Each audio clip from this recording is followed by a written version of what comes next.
Tá bem.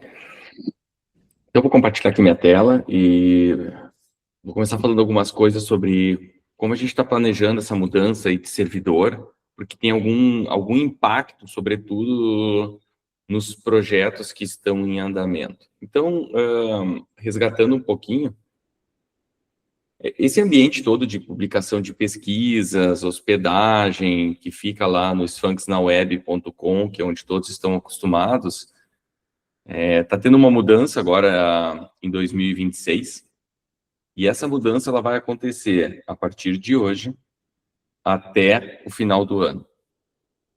Então, o que isso significa, tá? Aquele endereço que vocês estavam acostumados a entrar, que é o sphinxnaweb.com, então, ele tem este domínio. Ele vai ser modificado para este que está na tela, que está pequenininho, mas depois a gente entra mais no detalhe, que é o sphinxonline.com.br. Bom, por que isso é importante? Porque uma vez que vocês divulgam a pesquisa de vocês, todo mundo está acostumado a entrar lá no endereço, que seja sphinxnaweb.com, / o nome da conta, / o estudo. Se a gente desliga esse servidor e liga um outro da noite para o dia, significa que todos os projetos de pesquisa, eles deixam de funcionar. Não porque eles não existem em lugar nenhum, mas porque a referência, o link de acesso vai ser outro. Então, a partir de hoje, nós começaremos a criar as contas tal qual vocês possuem hoje no servidor sphinxnaweb.com para esse novo servidor, que é o sphinxonline.com.br. Então, para deixar bem claro, nós temos um período de transição que vai agora desse finalzinho de abril até dezembro. Mas como é que eu me organizo para fazer isso? Bom, todo projeto que está iniciando é bom que seja feito neste novo servidor, um novo endereço. Vocês vão ter duas contas, dois servidores, depois eu mostro isso, como funciona no software, como é que eu gerencio isso. Projetos antigos podem continuar rodando no mesmo local que eles estão rodando hoje, no mesmo servidor, que é o sphinxnaweb, mas, uma vez que eles acabem, ou que eles iniciem um novo ciclo, isso precisa ser modificado para este novo endereço. Acho que essa é a primeira grande mudança que nós teremos. Isso porque assim a gente alinha o nome do servidor ao nome francês, que é Sphinx Online, e também porque ele mudou de tecnologia. Então, ele deu um salto, ele saiu da versão 4 e foi agora para a versão 5. Então, esse é um segundo motivo. Tá? Bem importante também é que muitos clientes que têm o IQ 3 continuam rodando IQ 2. O IQ 2 só está autorizado a publicar no servidor Sphinx na web, ou seja, o servidor antigo. Neste servidor novo, o Sphinx Online, somente pesquisas feitas com IQ 3. Então, tem alguns itens de segurança, alguns itens de usabilidade que não existem no IQ 2 e possuem no IQ 3. Então, esse servidor ele é dedicado a essa nova versão do software. Bom, uma vez que vocês estão no servidor, vão usar ali o usuário e senha normal, como vocês estão acostumados. Mas ele vai entrar numa interface nova, porque como ele foi reconstruído, toda a organização do servidor, ela foi modificada.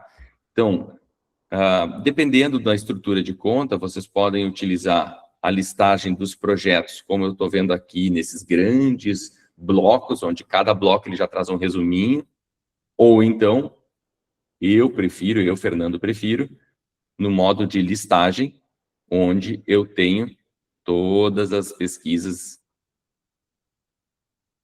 numa lista, como se fosse uma tabela. Um outro recurso que eu gosto de usar bastante diz respeito às tags. Então, eu quebrei aqui, essa aqui é uma conta de uso interno, Então, eu vou colocar aqui, por exemplo, tudo que eu coloquei a tag como exemplo. Então, ele vai filtrar as pesquisas que eu tenho na minha conta somente para as pesquisas de exemplo. Então, se eu alternar aqui numa outra tag qualquer, por exemplo, aqui o meu temporário, então, eu tenho lá todas pesquisas temporárias. Que depois eu sei que eu tenho que apagar, já tem a tagzinha lá. Vou voltar para o exemplo. Ao entrar num projeto qualquer, vou pegar aqui continuam os botõezinhos, ó, de configuração, de difusão, que é aquele atalho que antes estava na parte superior, agora está direto na linha da pesquisa, de uma forma oculta, e só quando eu passo o mouse em cima, ele vai sinalizar. Então, essa é uma pesquisa que está aberta, ela tem 70 questões, 750 respostas, eu taguei ela como exemplo, e aqui ao lado, ó, vou pegar a pesquisa do webinar, que vocês se inscreveram, só para que vocês possam ver como é que fica a atividade, ó. Então, ele vai listando para mim na direita aqui como está sendo essa atividade da pesquisa, como está sendo essa coleta. Tá. Uma vez que eu entro no projeto,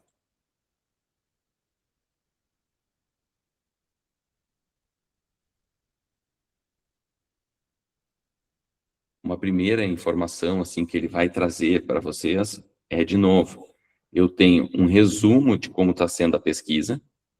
Na minha direita, eu posso fazer o download da pesquisa, de todos os arquivos da pesquisa, e proteger por uma senha. Tá? E aí, dentro desse próprio ambiente, eu posso acompanhar ele mais detalhadamente. Então, quando eu crio em acompanhamento detalhado, eu tenho lá um resumo, ó, de como foi a coleta ao longo do tempo. E também, quando eu tenho pesquisas mais longas, é uma informação que é interessante, quando eu tenho muitas páginas na minha pesquisa, qual é a página que está gerando mais abandonos durante a coleta. Essa aqui é uma pesquisa de exemplo, então por isso que ela não tem muitos dados, tá? Então ele traz já, de imediato, uma primeira visão de como está acontecendo essa coleta. Quando eu clico em pesquisa, eu tenho lá a estrutura das minhas perguntas, então já traz os condicionamentos, o tipo de questão. Então era algo que já existia, estava um pouquinho lá escondido, mas eu já consigo gerenciar. Depois eu vou entrar mais a fundo na questão dos alertas, que é uma funcionalidade nova desse servidor, e é bem bacana, mas eu vou deixar para um segundo momento. Um outro ponto é a difusão multicanal desse ambiente, ou seja, por aqui eu vou conseguir coordenar de que modo essas coletas estão acontecendo. Então, que tipo de link está sendo mais utilizado, se eu estou utilizando o e-mail. Então, esse ambiente foi todo reconstruído e ele merece uma atenção maior, tá? Eu vou passar por ele, depois eu volto, estou passando por todos os menus para explicar, assim, as grandes diferenças que eu tenho entre um e outro. Quando eu vou para a minha tabela de dados, que antes era o menuzinho dados, eu tinha exatamente a mesma coisa, todas as questões, e eu podia navegar nos meus dados. Agora, traz um ambiente que é semelhante àquele que eu tenho no IQ, ou seja, eu consigo filtrar diretamente por aqui as variáveis que eu quero enxergar. Então, se eu estou tendo uma primeira visão da minha base de dados, eu posso selecionar algumas variáveis, ó, e ele vai listar na tela para mim só essas variáveis. E aí a exportação diz respeito a somente esses que aqui estão, e aí eu posso ocultar ou apresentar, tá? Então, vou voltar para todo mundo. O DataViv, ele continua, o DataViv foi um que não teve alteração, ou seja, ele continua da mesma forma. E aí eu tenho, por fim, o Web Reporting, que eu tenho alguns clientes que usam mais, alguns clientes que usam menos e outros que não usam, mas que é uma ferramenta fantástica para vocês divulgarem os relatórios de vocês, porque é por este ambiente que também ele tem a mesma estrutura, no entanto, a parte de usabilidade foi reconstruída. Então, esse é um ambiente que vai permitir que vocês divulguem os estudos de vocês. No entanto, ele vai permitir que vocês coloquem níveis de acesso, que é uma coisa que já existia antes, tá? Só estou chamando a atenção. Então, que vai permitir que vocês coloquem níveis de acesso, cada pessoa pode ter um acesso individual com o seu usuário e a sua senha, para que isso tenha ali uma camada de segurança. Bom, eu vou voltar lá para o início da minha pesquisa, vou pegar a pesquisa do Webner, porque ela tem algumas coisas que me interessam, e demonstrar para vocês.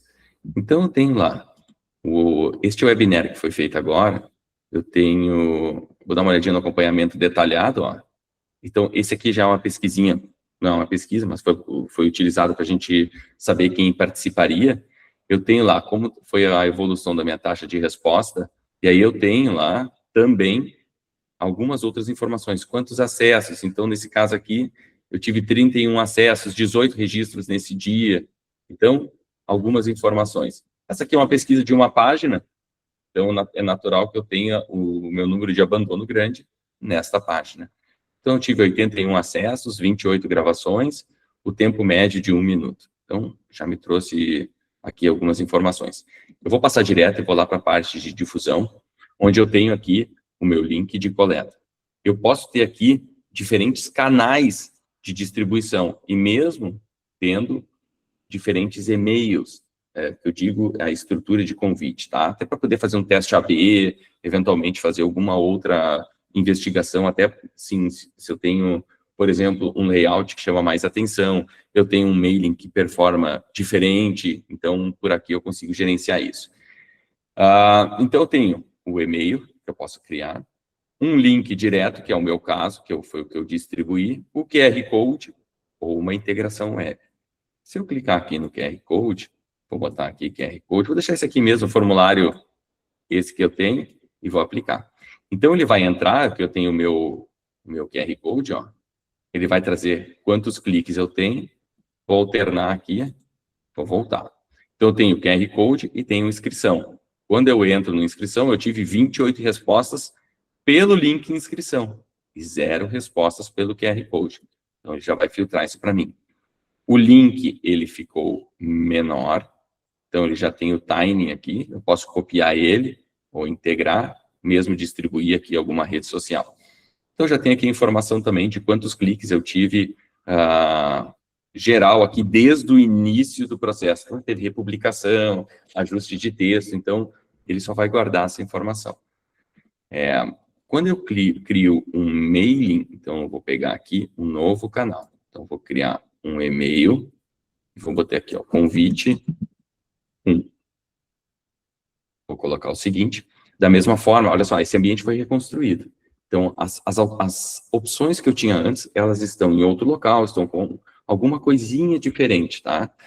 Então, o primeiro ponto é, eu vou ter uma única resposta por respondente, ou seja, identificado, ou vou ter respostas múltiplas, vou ter ele aberto, tá? No meu caso aqui, eu vou deixar o padrão, respostas únicas. Única e modificável, essas eram as opções que já tinha, eu vou escolhendo por aqui. O que eu tenho de novo nesse ambiente, tá? Eu tenho de novo a sobressolicitação, que é uma ferramenta nova de gestão do mailing como um todo, tá? Eu vou entrar nela também, estou acumulando dívidas aqui, mas em seguida eu entro em cada uma delas. O primeiro ponto, quando eu crio o meu mailing, é adicionar os destinatários. Então, vou colocar aqui, eu vou digitar, colocar ali o meu e-mail mesmo, vou dar um seguinte. Então, tá lá o Fernando, seguinte, tá? E gravar. Então, eu já tenho um mail ali, que é para mim mesmo. Quando eu crio, ele já me dá aqui um resumo. Qual é a minha taxa de retorno, quantos destinatários, quantos envios, quantos foram contatados, quantos não foram. Então, ele já me traz aqui um compilado deste canal, deste mailing. Ou seja, se eu abrir um novo canal mailing, são outras estatísticas dedicadas a cada um dos canais, tá? Então, aqui eu tenho a minha lista de envios. Então, no caso, eu criei o mailing, mas não criei o convite. Então, vou criar o convite. Então, vou colocar lá um mailing, convite tipo ou convite clientes. Podia ter clientes e prospectos. Então, vou colocar clientes, vou colocar o mailing, vou dar o seguinte. Então, ele já traz, assim, diversos modelos novos de mailing, e também eu posso importar ali um código HTML que alguém tenha feito para você, sem problema nenhum. Tá? Vou colocar os modelos. Então, agora eles estão mais ricos visualmente, os modelos. Então, eu posso inserir diferentes elementos aqui, como imagens, os próprios links. Então, eu tenho esses formatos aqui diferentes. Eu vou escolher um deles e vou aplicar. Então, agora, depois de eu colocar esse mailing, eu vou partir para a edição dele. Vou mudar aqui os textos, vou mudar a logotipia, mas o que acontece agora dentro da ferramenta de mailing? Ela foi toda reconstruída para que a gente tenha uma taxa de entrega melhor. Então, ela tem recursos e mesmo uma estrutura que está por trás disso que a gente vê e que vai permitir que a entrega seja melhor. E para isso, existem boas práticas. Esse botão, ele ainda não está disponível, eu recebi o texto, assim, para a gente poder adaptar ele para as nossas práticas. Em seguida, eu vou disponibilizar isso também lá dentro do nosso site, que são as boas práticas na hora de montar um mailing. O que eles estão cuidando muito, tá? Nessa parte? Porque existe aqui um botão no menu de ações, está um pouquinho acavalado aqui, ó, mas que é verificar a mensagem. Então, eu cliquei. O que eles estão vendo? Eu tenho palavras de spam, eu tenho elementos que me remetem ao phishing, eu tenho algum link quebrado. Então, aqui ele vai passando um checklist de várias pequenas coisas que podem identificar a mensagem como sendo um spam ou que vai prejudicar a taxa de entrega. Então, se eu colocar lá, por exemplo, avaliação gratuita. Eu vou deixar lá, tá? Vou colocar aqui, vou pedir para ele verificar. Então, ó, tudo certo, foi. E tem elementos na minha esquerda que eu posso simplesmente arrastar e soltar dentro do meu mailing, ó. Quero uma imagem aqui embaixo, então eu vou acrescentar aqui uma imagem qualquer e ele vai colocar, aqui botou quebrado, ó, vai colocar a imagem que eu defini. Então, esse ambiente de construção ficou bacana, para dentro daquilo que, dentro dos limites que nós temos, e vale a pena investigar um pouquinho mais. Tem que ter o linkzinho, não é que tem que, mas é recomendado que tenha o link da versão online, e também o link de desinscrição, que são coisas padrão, tá? Eventualmente, quando vocês avançarem e criarem, eu vou pegar aqui, vou tirar a menção a LGPD, tá? Vou colocar a seguinte. Então, ó, ele me deu um erro dizendo, não existe, ou você não colocou a menção a LGPD. É uma coisa importante que ajuda na entrega. Caso eu queira voltar e editar, eu vou clicar aqui no voltar a mensagem, mas eu posso simplesmente ignorar e ingressar. Ou seja, ok, estou ciente, assumo o risco. Então, continuo lá no meu processo. E aí eu vou colocar aqui os destinatários, o e-mail do remetente, o nome. Outra coisa importante, assim, nessa transição de mailing, todas as contas têm um e-mail padrão, que é @esfundesonline.com.br. Isso também não é algo legal quando vocês têm o nome da empresa de vocês e vocês estão mandando um mail, assim, o respondente não está esperando receber um mailing de um domínio que seja @esfundesonline.com. Então, qual é aqui a importância? É que vocês coloquem o domínio da empresa de vocês. Existe um processo para isso, porque aí certifica que a nossa ferramenta está autorizada a usar o domínio. Isso é legal, porque quando bater lá no Google, quando bater num Hotmail da vida, um Yahoo da vida, que vai verificar a minha mensagem, ela vai ver que eu estou mandando de um provedor de mensagens que não é o do domínio, mas que a ferramenta foi devidamente autorizada a usar este domínio. Ou seja, a minha taxa de entrega ou a minha possibilidade de entrega vai melhorar bastante. Então, a parte de domínio, vocês podem acrescentar diretamente lá, e eu vou entrar também nessa parte, na parte de gerenciamento da conta, tá? Então, agora eu vou começar, aos pouquinhos, eu vou pagando as dívidas lá do início, e eu vou voltar lá para o meu exemplo. Então, dentro da minha pesquisa hoje, quando eu estava aqui comentando que eu tenho a minha listagem das perguntas, que eu consigo verificar por aqui como é que está o meu questionário, não posso editar, mas posso verificar, é que eu tenho um botão chamado alertas. Esse aqui é uma funcionalidade totalmente nova, tá? Como é que ela funciona? Vou dar um exemplo aqui, eu vou colocar aqui, ó, NPS baixo. Hoje, dentro da ferramenta, isso já existia há muito tempo, que é, se uma pessoa em particular, um respondente, tem um perfil de resposta, uma nota baixa, alguém que fez um comentário e que chamou atenção para algum item mais discrepante lá nas suas respostas, enfim, no seu questionamento, o sistema já tinha a opção de criar uma ação após a gravação e que fosse uma notificação. Essa notificação é no nível da resposta, ou seja, individual. Então, se o Fernando colocou uma nota abaixo de 6, ou 6 para baixo, ele é um detrator, eu quero receber um alerta automático, para que eu possa tomar uma ação o mais rápido possível. Isso já existia. Então, tranquilo. Por que eu chamei a atenção deste ponto? Porque é por aqui que eu vou criar um alerta no nível da pesquisa como um todo. Então, o que isso significa? Eu tenho lá uma satisfação global, ou digamos assim, essa aqui é uma pesquisa de recursos humanos, tá? Eu tenho lá a permanência, então eu vou pegar aqui, e aí eu vou colocar esse alerta. Aqui funciona melhor, tá? Quando eu tenho uma média, porque na questão da permanência, seria, eu quero permanecer ou não. É no nível do indivíduo. Então, se ele me disser, por exemplo, eu não desejo permanecer, o gestor de recursos humanos recebe um alerta automático para poder ver o que está acontecendo. Quando eu estou falando da pesquisa como um todo, vou pegar aqui a satisfação global.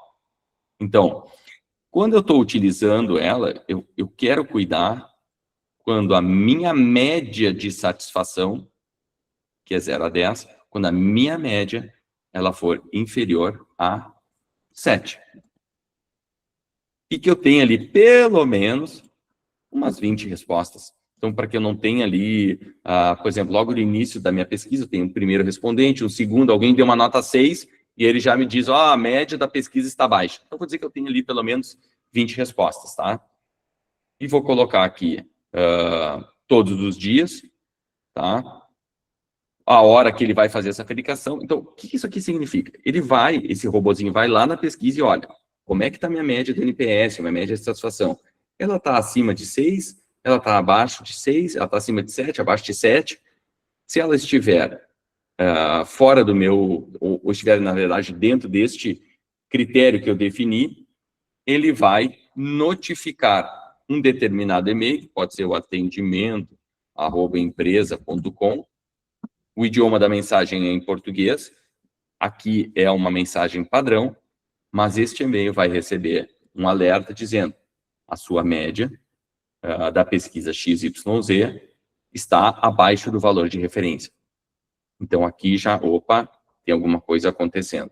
E aqui pode ser toda e qualquer variável da pesquisa. Como eu disse, sugiro que seja uma numérica, para que vocês possam controlar, por exemplo, a questão de orçamento, gasto, pode ser uma variável calculada, não tem problema, um indicador geral. Então, aqui, vocês têm essa possibilidade de ativar. Toda pesquisa tem um sistema de alerta, ele pode ser ativado de uma maneira individual, ou seja, primeiro que eu posso ter diferentes alertas para uma mesma pesquisa, esses alertas são dedicados à pesquisa. Se eu quero este mesmo tipo de alerta em outra pesquisa, eu preciso criar ele do zero. E aqui ele vai me trazer, se eu tivesse alguns alertas já definidos, já prontos e rodando, o histórico, quando aconteceram as notificações.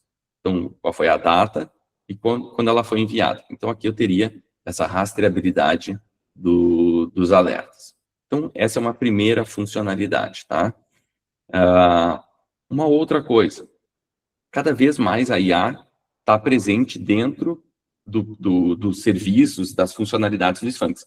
Aqui no canto superior direito, isso ficou mais claro agora, como está o consumo da IA ao longo do tempo. Então, como um produto, vocês podem adquirir tokens, e esses tokens, eles têm um consumo, da mesma forma que as respostas. Então, aqui eu vou ver o consumo da IA, mas de uma maneira geral, eu também posso acompanhar, e aí eu cliquei lá em cima no meu nome de conta, e aí eu tenho quais são os meus direitos, e aqui de novo, ó, como está indo a minha atividade, como está o meu consumo de tokens. Então, ele vai me trazendo, ó, diferentes informações para minha conta. Então, ó, por aqui vocês vão tendo quando os créditos foram consumidos, de que forma, e aqui de uma maneira geral, tá? Bom, para a questão do mailing, então, nesta conta, eu tenho ativado o meu domínio, que é o Sphinx Brasil, e aqui eu tenho todas as informações que eu preciso para adicionar este domínio no meu servidor. Então, a gente recomenda fortemente que, se vocês vão utilizar o mailing, venham aqui e adicionem o domínio de envio de vocês. Vai precisar de informações técnicas, vocês vão precisar da ajuda da pessoa ou da equipe que gerencia o site, gerencia o domínio de vocês. Então, para isso, vocês necessitam de um acesso privilegiado lá na parte de configuração do site, tá? Não é nada complicado, mas tem que ter esse nível de acesso. Então, a gente também pode ajudar, fiquem à vontade para, quando decidirem fazer, entrar em contato conosco. E eu tenho aqui, na minha esquerda ainda, 2 itens bem importantes para a questão do mailing. A primeira coisa é a blacklist. Então, eventualmente, vocês têm respondentes, contatos de vocês, que, na verdade, não desejam responder às pesquisas. Vocês podem inserir aqui, nessa blacklist, e aí, mesmo que na campanha de mailing este e-mail esteja presente, a pessoa não vai receber. E esse controle da lista negra e da lista global dos destinatários, esses 2 itens servem para a conta inteira. Ou seja, se eu inserir um e-mail aqui, seja ele qual for, não importa a pesquisa e o canal, este contato não receberá nenhum e-mail. Então, vocês vão poder gerenciar isso aqui diretamente dentro do nível da conta. E aí, uma outra coisa que eu tenho aqui dentro, todos os destinatários. E aqui eu tenho dos diferentes estudos, ou seja, toda vez que eu inserir algum mailing dentro deste novo ambiente, ele estará aqui. E eu posso filtrar ele pelos estudos. Ou seja, pesquisa X, eu tenho tal pessoa, pesquisa Y, vai aparecer diretamente por aqui. E aí eu tenho algumas informações também que vão me ajudar a entender a super solicitação, que é o número de solicitações que eu já fiz para um determinado endereço de e-mail e o tanto de respostas e em quais pesquisas ele foi feito. Então, deixa eu ver se o meu e-mail aparece aqui em algum.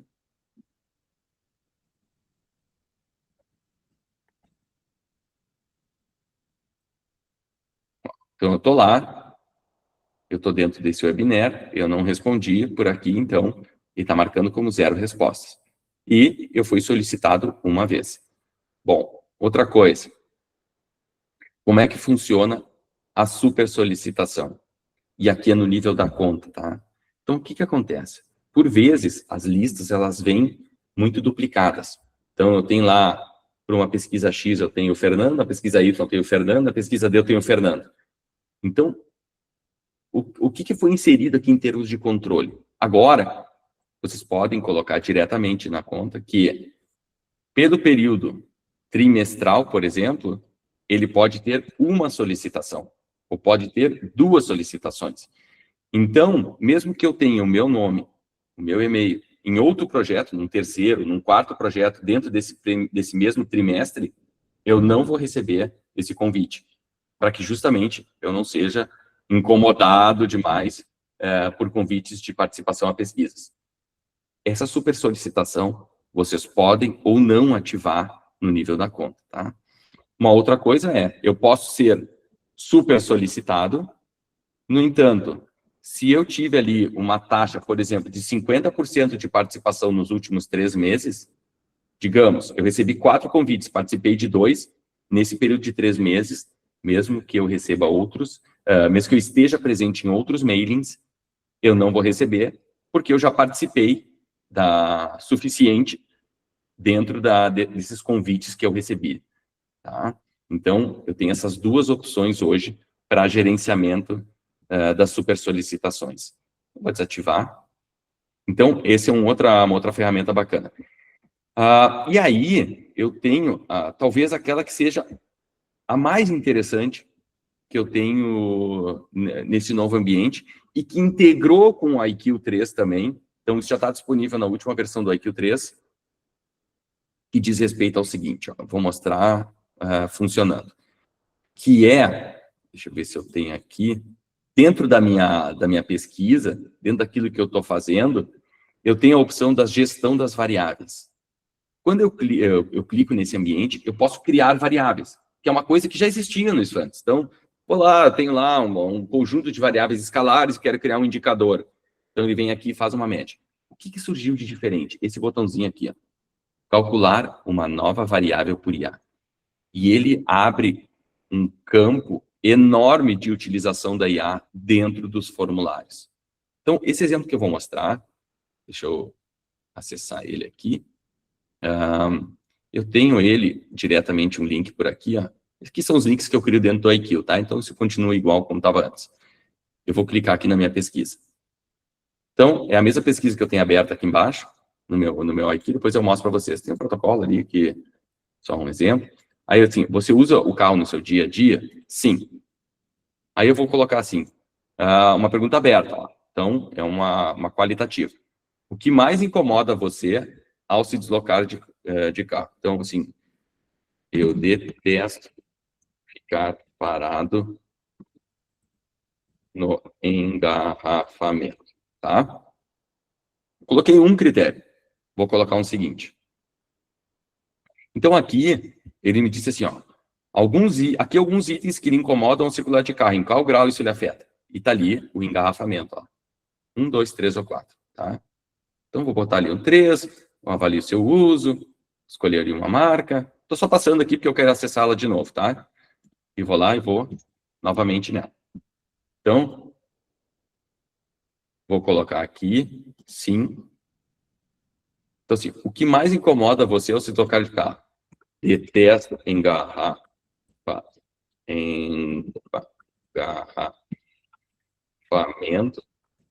e motoristas grosseiros. E vou avançar. Aqui ele não detectou e passou. Como é que ele está fazendo isso por trás do software, tá? Então, quando eu criei aqui a minha pesquisa, eu tenho algumas perguntas, se eu uso o carro ou não uso o carro, e aqui eu tenho, um monte de variáveis dentro do meu grupo que vão avaliar itens que foram ditos pelas pessoas. Então, o que aqui a IA está fazendo? Então, eu vim aqui, fiz um controle e digo, olha, eu tenho uma condição de apresentação. Essa condição leva em consideração a variável carro incomoda categorizado. Então, como é que eu sei o que está acontecendo? Então, o carro incomoda categorizado, eu tenho lá algumas categorias que eu quero que a IA identifique. Engarrafamento, falta de previsibilidade, má educação, poluição sonora, sem motivo, custo elevado, consumo de... Legal. Como é que eu faço isso? Eu coloco uma instrução para a IA. E aqui, a instrução, ela tem que ser bem clara, tá? No meu caso, ela não está totalmente clara, e aí eu tive um erro de categorização. Então, como é que eu vejo como eu devo colocar esses cálculos. Vou voltar lá para a minha pesquisa, na minha gestão de variáveis, e eu vou pedir para calcular uma nova variável por IA. E aqui eu já tenho, ó, alguns modelos. Quando eu clico ali nos modelos, eles estão em inglês, tem várias coisas que ele pode fazer. Mas, na verdade, ele é um prompt aberto. Então, ele pode avaliar o tom emocional, tipo de classificação. Eu posso pedir para ele limpar o texto, deixar o texto mais resumido. Eu posso já ajustar correções de português que eventualmente tenham sido colocadas, palavras com algum tipo de erro, que depois vai prejudicar a minha análise mais avançada lá de conteúdo, que também pode ser automatizada por IA. Se a pessoa, por exemplo, fala pouco, eu posso pedir para ele escrever mais. Então, aqui vai ficar livre. O que é importante, tá? Então, aqui eu coloco, ó, que eu tenho um contexto bem definido, uma tarefa, regras, e como eu quero que isso seja colocado dentro do software. Eu vou pegar esse mesmo texto, ó, eu tenho aqui, e vou colocar lá na minha. Tá? Então, eu vou calcular uma nova, e vou dizer assim, ó, olha, esta é uma pesquisa sobre o uso do automóvel, busca identificar, analise o texto, este texto e categorize. O que eu espero que eu tenha de output? Categorizar as seguintes categorias. Em português do Brasil, engarrafamento, consumo, motorista. Então, aqui eu vou colocando todos os motivos, tá? Vou colocar aqui uma regra também, que é a seguinte, ó. Uma resposta pode ser categorizada em mais de uma opção. Então, é bem prompt de IA, tá? Que variável ele vai levar em consideração? A variável carro incomoda, que é uma texto. Vou colocar o seguinte, e aqui ele vai fazer o cálculo, uma prévia do que ele encontrou. Ó. Então, ele colocou, por exemplo, dificuldade de transação, você vai lembrar, custo elevado de impostos.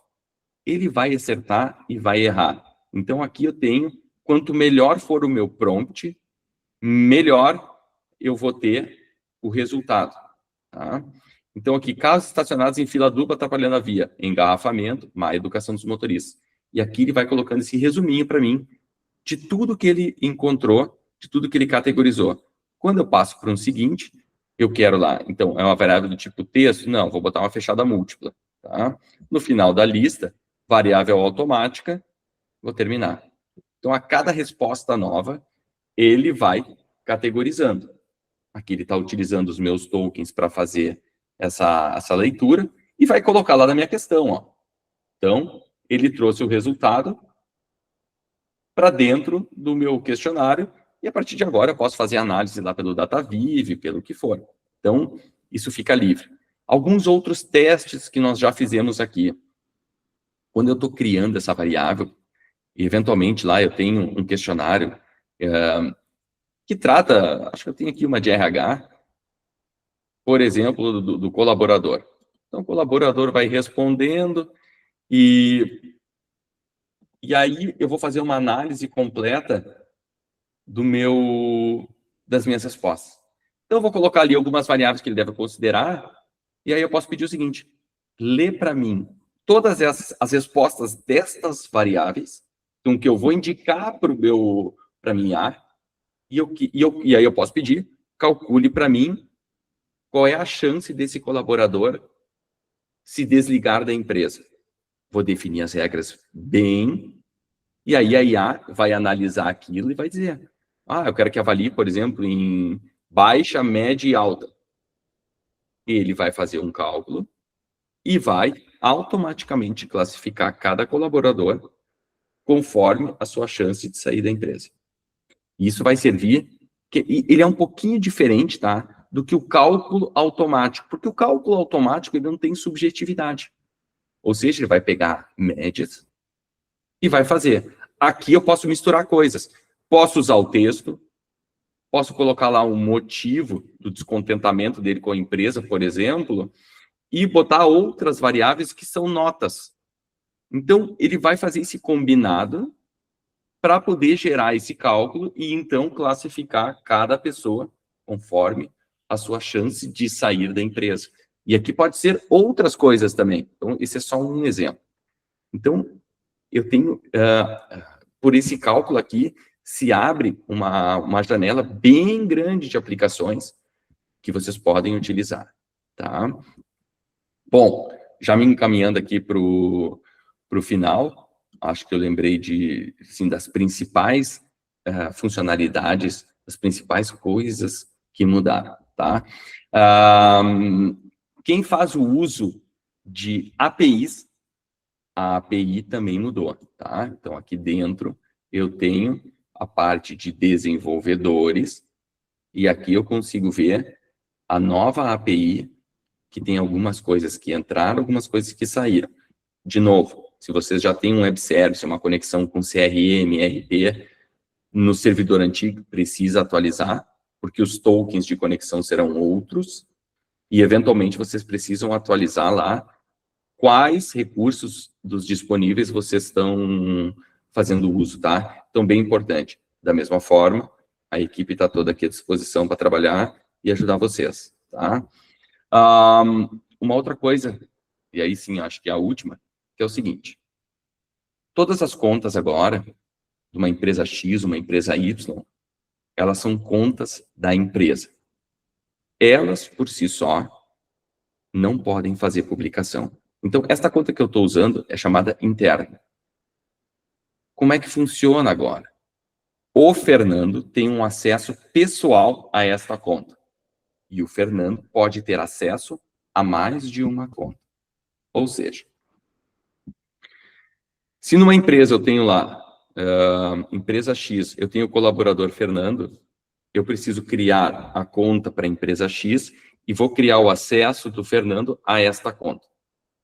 Para fazer a publicação, para poder acessar este ambiente de gestão, o Fernando vai fazer o uso da conta pessoal dele. Ou seja, se o Fernando sai da empresa X, eu vou apagar o Fernando como um usuário da conta e vou inserir a nova pessoa para ter acesso.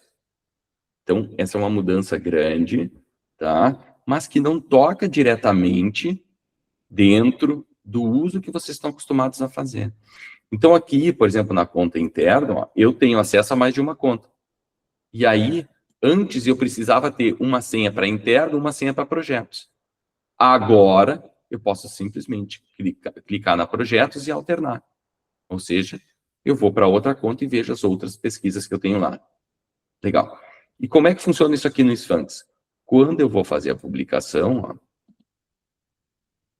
então eu vou pedir para publicar, ele pede a conta e já identifica, porque eu já fiz conexões por aqui, o meu usuário, Fernando. Eu poderia usar interno, mas poderia usar projeto, porque é o que eu tenho disponível aqui. Quando eu tiro o Fernando, por exemplo, da conta da empresa, ele não vai mais poder publicar, tá bem? Bom, e nesse meio tempo de transição, como é que eu faço? Quando eu for fazer a publicação, eu posso pedir para mudar de servidor, e aí vocês vão ter os dois servidores aqui à disposição, o Sphinx na web, e vocês vão poder acrescentar no maisinho, em outro servidor, essa nova URL que vocês vão ser informados por e-mail, que é o sphinxonline.com.br. Então, esse é o cuidado que agora precisa ter quando vocês estiverem publicando as pesquisas, para que justamente vocês possam ir aos poucos fazendo essa transição, ok? Algumas perguntas que naturalmente surgem. A primeira delas, token de IA. Quantos tokens eu tenho? Eu tenho, cada conta tem, nesse servidor novo, 100 mil tokens para uso dessas funcionalidades. Então, se alguém já tinha no servidor antigo, para usar lá, por exemplo, classificação de perguntas texto, vai ser zerado, e todo mundo nesse novo ambiente terá 100 mil tokens, tá? O que mais a gente vai colocar à disposição? Para que vocês possam fazer os testes, essa transição dos créditos de vocês, do antigo para o novo, vai acontecer gradualmente. Então, o que acontece? Logo na largada, toda conta vai ter 300 créditos à disposição. Então, isso tem um valor, mas nesta transição, todos ganharão 300 créditos para serem colocados na conta. Então, quando a gente criar a conta, ela já vai iniciar com 300 créditos, ou seja, não vou pegar 300 créditos que estava no servidor antigo e vou colocar neste novo.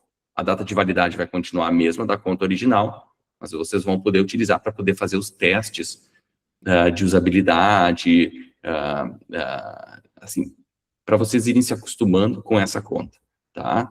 Então, isso é algo que vai estar à disposição para que seja bem tranquila essa transição.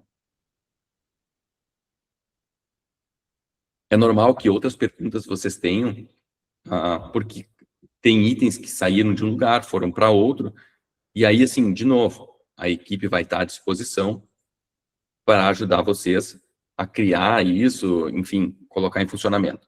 Sobre as contas em si, as empresas já vão ter suas contas criadas. O que nós vamos fazer aos poucos é pedindo quem serão os usuários das contas. Ah, mas eu posso ter 10 usuários para cada conta? Não. O que determina isso? A quantidade de softwares que cada empresa tem. Então, tem empresa que tem 5 softwares, pode ter até 5 acessos pessoais diferentes. Ah, eu tenho um software IQ, então eu vou ter uma conta de empresa e uma conta de usuário para se conectar nessa conta de empresa. Então, quem dita isto é a quantidade de software. Posso comprar, eu tenho um software só e eu quero ter 2 acessos pessoais. Posso?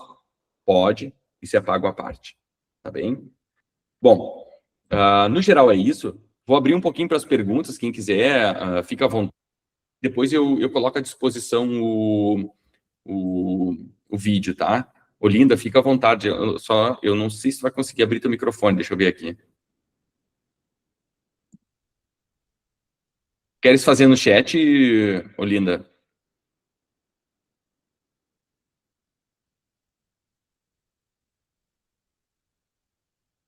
Ou se tu quiser, tenta ativar o teu som, o teu áudio ali nas funcionalidades e eu acho que tu vai poder fazer a pergunta.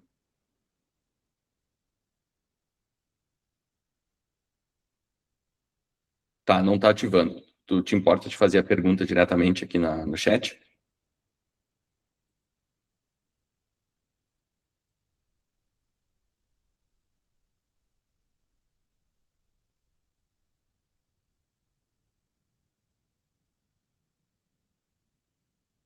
Pode usar um e-mail comunitário para acesso, não tem problema nenhum. Então, por exemplo, pesquisa, no caso de vocês, né, @metrô, não tem problema nenhum, pode ser feito, tá? Se eu recomendo, eu acho que assim, uma vez que isso está colocado à disposição, é interessante que vocês possam ter essa rastreabilidade de quem fez o que lá dentro do ambiente, tá? Mas problema nenhum, pode utilizar um e-mail comunitário.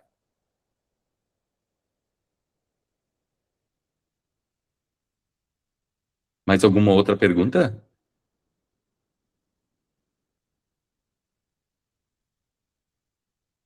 Bom, então assim, nós vamos colocar à disposição o vídeo e eu acho que essas dúvidas que vão surgindo, vocês fiquem à vontade para escrever, para, enfim, entrar em contato.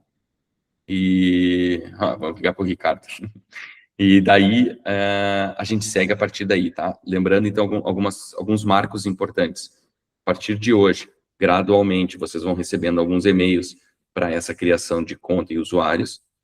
E, por outro lado, a IQ2 deixará de publicar no servidor antigo até o final do ano. O servidor antigo será desativado em dezembro. Então, temos de agora até dezembro para fazer a migração das pesquisas. Ok? Então, tá bom, pessoal. Obrigado. Bom dia a todos.